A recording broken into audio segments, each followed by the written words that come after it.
Alright, welcome back to the channel, guys. Before we get to the plane itself, I want to show you a clip real quick.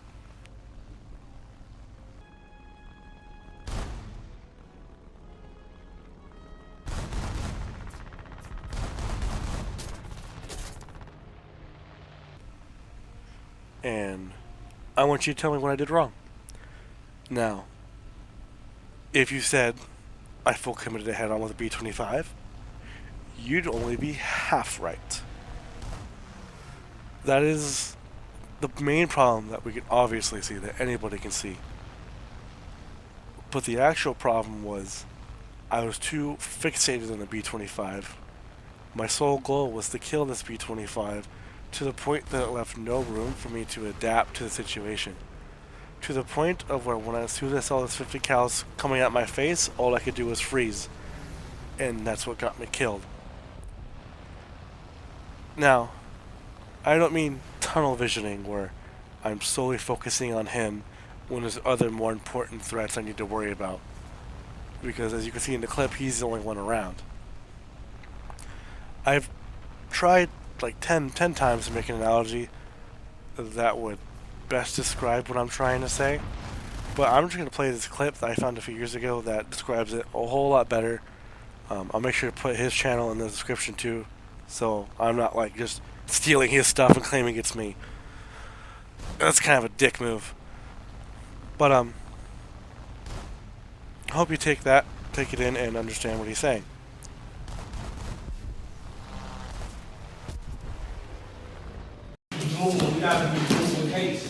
Look at me. You can still see this, right? Hands up. Deal with your anxiety. Just punch it down. No. Good. Relax.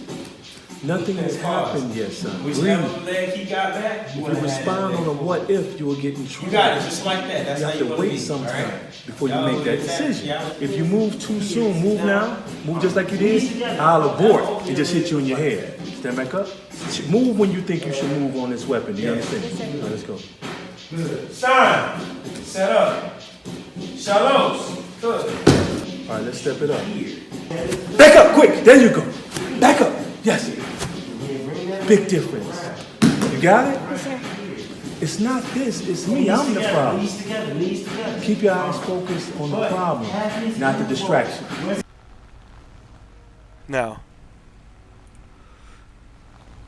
I guess what I'm trying to say is, if you're like me and you're having trouble aiming or with these dogfights and you find yourself solely following muscle memories from prior fights, you know what I mean? Like, it's not quite coming together. It's not fluid. It's one maneuver and then stop. Next maneuver, stop. Next maneuver, when it should be a seamless flow with no interruptions. Because in those little interruptions, that gives enough time for the enemy pilot to react to what you're doing and respond accordingly. You don't want to give them enough time to react to what you're doing. Just take a step back. Relax. They're not your sole goal in this instant. They're not your sole goal. Your main goal is to get out of this fight alive. Whether you cripple them and you run away, whether you shoot them down, which is in ARB is basically the main goal. Well, the point of it, I guess it's a better point. Whether it's that or to have your enemy bait him for your enemy to shoot you down. Because you just going gun-ho isn't going to teach you anything. It's just going to keep reinforcing this process where you just go in guns blazing and kind of hope for the best. Now, for newer players, this doesn't quite affect you as much because you haven't developed these habits to where you know these maneuvers well enough to just kind of just go this.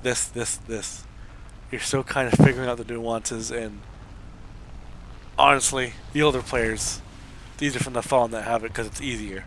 It really is easier just to go cookie cutter mode. But enough of that. We're just gonna go back to the plane. Today we're flying out the Yak-9K, also belovedly known as the fridge launcher. I remember back in the day, everybody was scared of this thing, alongside the Yak-9T and the Yak-3P. Those were all the rage of the Russian bias machines. because all three of them, Yak-9K to not as extreme as the 9T and the Yak-3s, were not great at anything, but they were average at everything, and they could just pull energy out of their ass like no tomorrow, especially Yak-3P. But what made the Yak-9K special, which is why we call it the fridge launcher, was because it shot a high velocity 45mm shell with high explosive. Gaijin has not changed the air target belt to have any form of APT in there, which is a godsend. Unlike the P63s and P39s, the default belt used to be just HET. Now, even the air targets has some sort of armor-piercing round in it, which sucks.